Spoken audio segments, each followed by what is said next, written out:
ये हम लोग देख लेते हैं, effect of electricity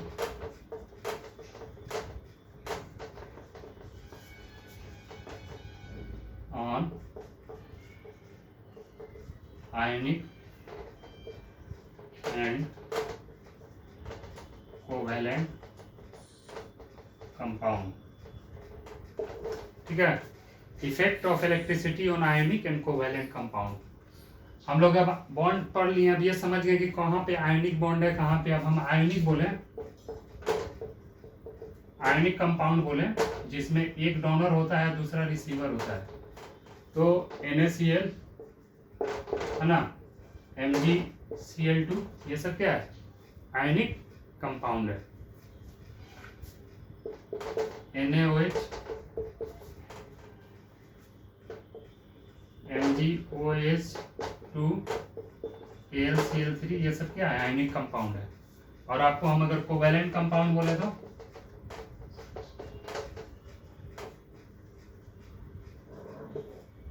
hydrogen chloride, ठीक है, H2O, ये क्या है आपका, आयनिक है।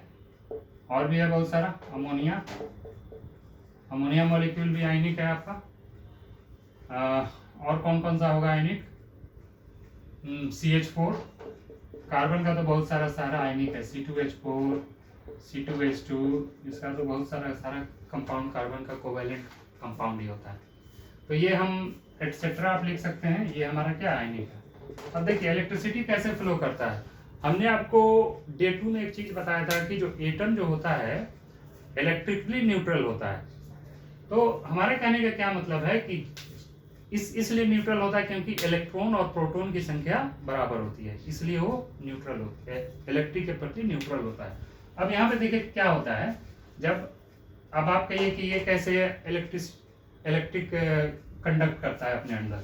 देखिए जब कोई कंपाउंड में, जैसे Na है, Na आपका है 11, तो जैसे ही इसको पानी में डाला जाता है, जैसे ही लिक्विड होता है, तो आपको ये इसका जो स्ट्रक्चर है 281, ये Na का स्ट्रक्चर है।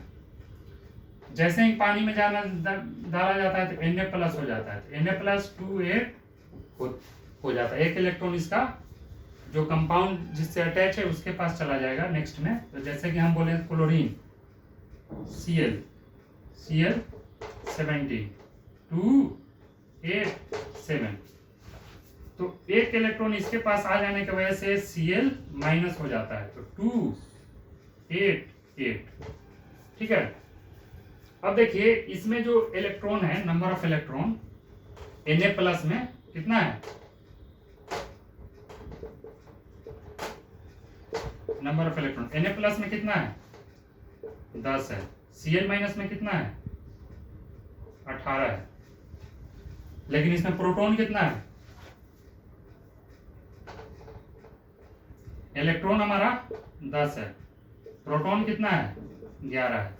इसमें आपका इलेक्ट्रॉन कितना है 18, प्रोटॉन लेकिन कितना है, इसका जितना एटॉमिक नंबर उतना प्रोटॉन है 17 है क्लोरीन का।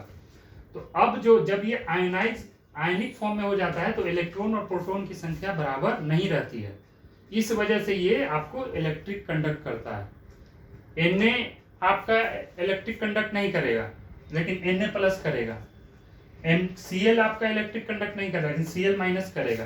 क्यों करेगा, आपको समझ में आ गया, क्योंकि यहाँ पे इलेक्ट्रॉन और प्रोटॉन की संख्या बराबर नहीं है। यहाँ पे जब Na प्लस हो जाता है तो इसकी इलेक्ट्रॉन 10 हो गई और ये Cl माइनस हो जाने पे इसकी इलेक्ट्रॉन 18 हो गई। तो इस वजह से इसके प्रोटॉन की संख्या में तो कोई चेंजेस नहीं है, जो प्रोटॉन है वही है। तो इलेक्ट्रॉन और प्रोटॉन की संख्या बराबर इस फॉर्म में नहीं होता है। इस वजह से जब भी NaCl में हम पानी डालेंगे तो उसका पार्टिकल्स आयोनाइज हो जाता है, Na प्लस अलग हो जाएगा, Cl माइनस अलग हो जाएगा, जिसके वजह से इलेक्ट्रिसिटी कंडक्ट होती है। आप अगर पानी में NaCl डाल दीजिए, नमक डाल दीजिए और उसके बाद उसमें इलेक्ट्रिक का तार डालिए तो देखिएगा उसमें करंट आएगा। इसका मतलब क्या है, अगर NaCl हम सॉलिड ले, नमक ले सीधा खरा, उसमें इलेक्ट्रिक नहीं जाएगा।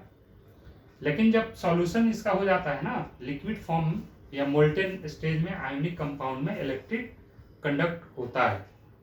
क्यों होता है आपको समझ में, इसके जो कंपाउंड के में जो पार्ट ये आयोनाइज हो जाते हैं। ये आयोनाइज समझ में आया ना, ये अपना इस तरह का फॉर्म ले लेता है, जैसे ही पानी में डाला गया सॉल्यूशन हुआ कि ये आयोनाइज हो जाता है। आयोनाइज हो जाने की वजह से इलेक्ट्रिक कंडक्ट हो जाता है। क्यों होता है? तो आपसे एग्जाम में अगर ये पूछे कि Na जो है इलेक्ट्रिक कंडक्ट नहीं करता लेकिन Na प्लस क्यों करता है, तो आप ये चीज बता सकते हैं कि Na प्लस में इलेक्ट्रॉन की संख्या कम है, मतलब Na में अगर पूछा जाए तो Na में इलेक्ट्रॉन प्रोटॉन की संख्या बराबर है, इसलिए इलेक्ट्रिक कंडक्ट नहीं करता। लेकिन जैसे ही Na प्लस होता है तो इलेक्ट्रॉन 10 हो जाता है, प्रोटॉन 11, तो यहाँ पे बराबर नहीं है, इसलिए इलेक्ट्रिक कंडक्ट होता है। तो आयनिक कंपाउंड आपके इलेक्ट्रिक कंडक्ट करते हैं, लेकिन जो कोवेलेंट कंपाउंड होते हैं don't conduct electricity.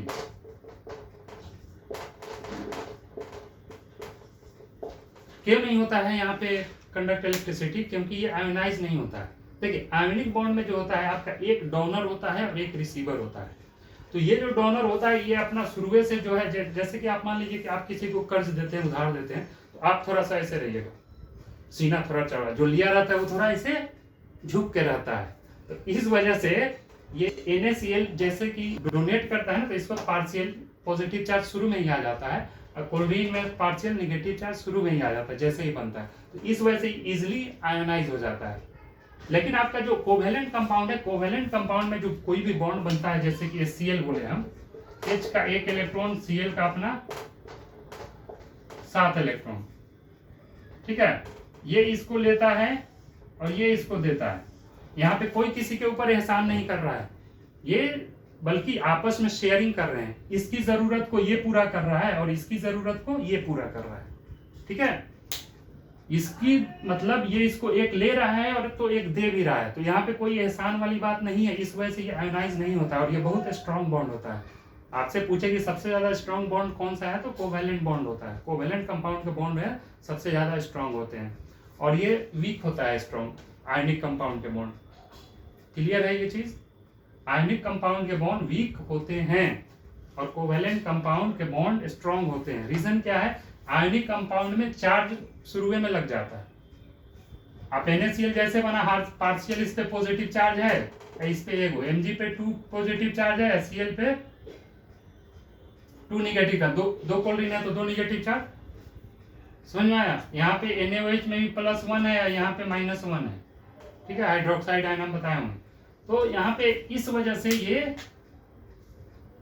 Charge separation के वजह से इसको कमजोर पहले, तो ये वीक होता है बॉन्ड और ये काफी स्ट्रांग होता है। क्योंकि रीजन क्या है?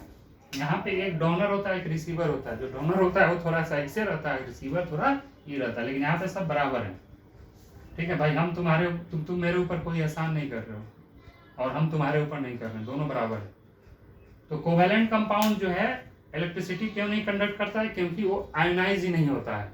ऐसा नहीं कि H+ हो गया, Cl- हो गया, यहाँ पे OH- अलग निकल गया, H+ है, ऐसा नहीं होता है। लेकिन ये लोग आयनिक कंपाउंड जल्दी कर जाते हैं, इस वजह से ये इलेक्ट्रिक कंडक्ट करते हैं, ठीक है। तो ये हम आज के लिए रहने देते हैं, इतना ही। अगले क्लास में हम लोग पढ़ेंगे कंपाउंड का इलेक्ट्रॉन डॉट स्ट्रक्चर और लुईस डॉट स्ट्रक्चर क्या होता है उसको समझेंगे, और ऑर्बिटल स्ट्रक्चर। एग्जाम के पॉइंट ऑफ व्यू से बहुत ही इंपॉर्टेंट है। तो आपको अगर हमारा ये वीडियो पसंद आए तो इसे ज़रूर लाइक कीजिए, और हमारा चैनल जो है आलम एडुटेक, इसे सब्सक्राइब कर लीजिए, ताकि जब भी कोई वीडियो अपलोड हो तो आपको बेल आइकन दबा दीजिए ताकि नोटिफिकेशन मिल जाए। चलिए, okay, take care, good bye.